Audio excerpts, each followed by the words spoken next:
আসসালামু আলাইকুম বন্ধুরা, আশা করি আপনারা সবাই ভালো আছেন। সহজ টিপসে আপনাদের আবারও স্বাগতম। তো বন্ধুরা, আমাদের এক ক্লিকে ফটো থেকে ব্যাকগ্রাউন্ড রিমুভ করার জন্য আমাদের ফটোশপ 2020 অথবা 2021 এডিশনটা প্রয়োজন হবে। সো আপনি যদি এখনও ফটোশপের ওল্ডার ভার্সন ইউজ করে থাকেন, তাহলে এখনই ফটোশপের 2020 অথবা 2021 ভার্সনটা ডাউনলোড করে নিতে পারেন। সো বন্ধুরা, চলুন আমরা টিউটোরিয়ালটি শুরু করি। প্রথমে আমি ফটোশপে চলে এসেছি। এখানে আমি দুটা ভিন্ন ছবি নিয়েছি। তো আশা করি ভিডিওটা শেষ পর্যন্ত দেখবেন, তাহলে পারফেক্ট একটা রেজাল্ট আনতে পারবেন। তো প্রথমে আমরা যে ছবিটা দেখতে পাচ্ছি, এটা একদম একটি সিম্পল ছবি রয়েছে। তো ছবি থেকে ব্যাকগ্রাউন্ড রিমুভ করার জন্য প্রথমে আমাকে সিলেকশন টুলটা সিলেক্ট করতে হবে এবং সাথে সাথে এখানে উপরের দিকে ডান পাশে সিলেক্ট মাস্ক লেখাটি আছে, সেটাতে ক্লিক করতে হবে।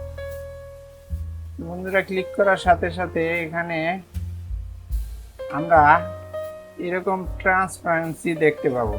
এটা আমরা সম্পূর্ণ অবস্থায়ও দেখতে পারি।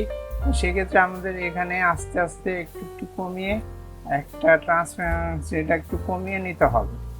এবং এই কাজটা শেষ হওয়ার পর আমার উপরে অংশে একটা সিলেক্ট সাবজেক্ট লেখা আছে, সেটাতে ক্লিক করব। ক্লিক করার সাথে সাথে বন্ধুরা একটু সময় নেবে। তো বন্ধুরা, চমৎকারভাবে দেখতে পাচ্ছেন পিছনের ব্যাকগ্রাউন্ডটা রিমুভ হয়ে গেছে। তো এই ক্ষেত্রে আমরা ব্যাকগ্রাউন্ডটা রিমুভ করার সিলেক্ট সাবজেক্টটা ক্লিক করার পর যে ব্যাকগ্রাউন্ডটা রিমুভ হয়েছে, তারপরে আমরা এখানে একটি ভিউ অপশন দেখতে পাবো। সেখান থেকে আমরা ক্লিক করে বিভিন্ন ধরনের কালার ম্যাচ করে নিতে পারবো। আমরা ইচ্ছা করলে এখানে বিভিন্ন ধরনের বাই ডিফল্ট কিছু লেয়ার থাকবে, সেগুলোতে কালার বিভিন্ন ধরনের থাকবে। তো আপনারা আপনাদের পছন্দ অনুযায়ী এটা নিতে পারেন, অথবা মানে যে ডিফল্ট যেটা আছে সেটাই সিলেক্ট রাখতে পারেন। তো আমি এই বাই ভিউতে এটা নিয়ে সিলেক্ট অপশন করে আসলাম এবং নিচের ধাপে আমরা দেখতে পাবো কিছু ভ্যালু আছে এবং কিছু ভ্যালুর সাথে দুইটা গুরুত্বপূর্ণ যে জিনিস আছে। একটা হলো দুটা অপশন আছে, একটা হলো অবজেক্ট আওয়ার, একটা হলো কালার আওয়ার।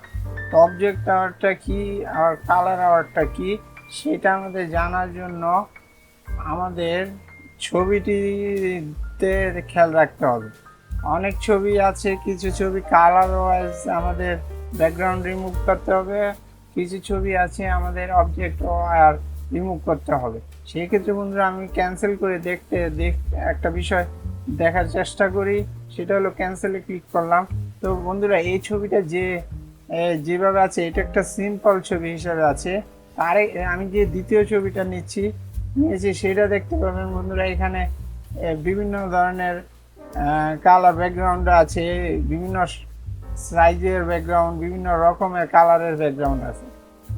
এই ছবি ব্যাকগ্রাউন্ড রিমুভ করার ক্ষেত্রে আমাদের কালার এবং ছবির কন্ট্রাস্টের উপর ডিপেন্ড করে আমাদের ব্যাকগ্রাউন্ডটা রিমুভ করতে হবে। এইটা সিম্পল ছবি আছে, তো সেক্ষেত্রে আমরা সিলেক্ট অপশন ক্লিক করে সিলেক্ট মার্কসে ক্লিক করব। করার সাথে সাথে এখান থেকে ট্রান্সপারেন্সি কমিয়ে আমি সিলেক্ট সাবজেক্টে ক্লিক করব। করার সাথে সাথে আমরা ব্যাকগ্রাউন্ডটা রিমুভ অবস্থায় দেখতে পাবো। তো বন্ধুরা, এইভাবে দেখতে পাবো। এবং এখানে আপনারা ছবির কন্ট্রাস্ট এবং কালার উপর ভিত্তি করে আপনারা ছবিটা অবজেক্ট আর সিলেক্ট করবেন, অথবা কালার উপর ডিপেন্ড করে কালার আর সিলেক্ট করবেন। আমি অবজেক্টের উপরে দিচ্ছি, ব্রাইটনেস ছবিটির ব্রাইটনেসের উপর ভিত্তি করে দিচ্ছি। তো এখান থেকে বন্ধুরা কিছু ভ্যালু আছে, সেই ভ্যালুগুলো থেকে আপনারা এই যে রিডিউস যে ভ্যালুটা দেখতে পাচ্ছেন, এটা একটু বাড়িয়ে আপনারা ছবিটা কন্ট্রাস্ট এবং কালার অ্যাডজাস্ট করতে পারবেন। এটা একটু বাড়িয়ে দিতে পারি, কিংবা আপনাদের পছন্দ অনুযায়ী স্মুথ অপশনটা আছে, সেটাতে ক্লিক করে আপনারা ছবিটা স্মুথ করে দিতে পারেন, কিংবা ফেদার আছে, ফেদার অপশনটা একটু বাড়িয়ে কমিয়ে, কন্ট্রাস্ট অপশনটা বাড়িয়ে কমিয়ে। বাই ত্রিপল মেন কথা হলো বন্ধুরা, আপনারা আপনার ছবি পারফেক্ট সাইজ আনার জন্য আপনারা এগুলো সুইটেবল অবস্থায় মানে নিজের পছন্দ মতন সিলেকশন করে এটা কমিয়ে বাড়িয়ে আপনার একটা ছবি সৌন্দর্য সৃষ্টি করতে পারেন। তো এগুলো কাজ শেষ হওয়ার পর আমরা এখানে আউটপুট অপশনে ক্লিক করে একটা নিউ লেয়ার অপশন নিব এবং ওকে বাটনে ক্লিক করব। তো করার সাথে সাথে বন্ধুরা চমৎকারভাবে আমার ব্যাকগ্রাউন্ডটা দেখছেন বাইটি সুন্দরভাবে রিমুভ হয়ে গেছে। তো সেই ক্ষেত্রে এটা সিলেক্ট অপশনে ক্লিক করলে বন্ধুরা আপনারা দেখতে পাচ্ছেন এটার ব্যাকগ্রাউন্ডটা সুন্দরভাবে রিমুভ হয়ে গেছে। তো বন্ধুরা এটা তো সিম্পল হিসাবে রিমুভ করা হলো। তো আমি দ্বিতীয় ছবিটাতে ক্লিক করলাম এবং এটাকেও ব্যাকগ্রাউন্ড রিমুভ করার জন্য আমরা সিলেক্ট অপশনে ক্লিক করব। সিলেক্ট টুলসে ক্লিক করার সাথে সাথে সিলেক্ট মার্কসের সেম প্রসেসে আমি ক্লিক করব।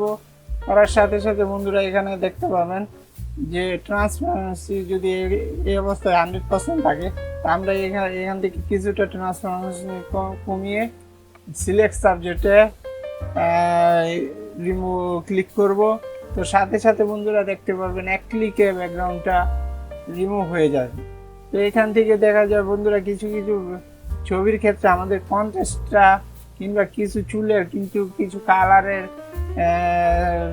সেটিং থাকে যেগুলোকে আমাদের সুইটেবল উপযুক্ত করে ছবিটা ব্যাকগ্রাউন্ডটা ক্লিয়ার করে নিতে হয়। তো বন্ধুরা দেখতে পাচ্ছেন এখানে বাই ডিফল্ট কিছু কালার আমাকে চেঞ্জ করে নিতে হবে কিংবা আমি এভাবে রাখতে পারি।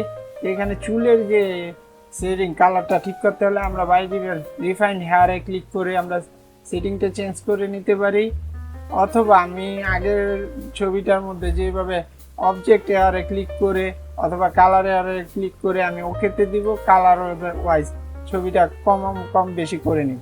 বন্ধুরা দেখতে পাচ্ছেন এটাতে আমি বেশি নেওয়াতে ছবিটা কিছু পরিবর্তন দেখা যাচ্ছে। তো এইভাবে আমরা এটা যা আছে তাই রাখলাম, অথবা আপনারা ছবিটা কালার অনুযায়ী এগুলো স্মুথ কিংবা ফেদার কিংবা কন্ট্রাস্ট তিনটা যে ভ্যালু আছে সেগুলো আপনারা কম বেশি করে ছবিটা সৌন্দর্য ব্রাইটনেস করে নিতে পারেন, পারফেক্ট করে নিতে পারেন।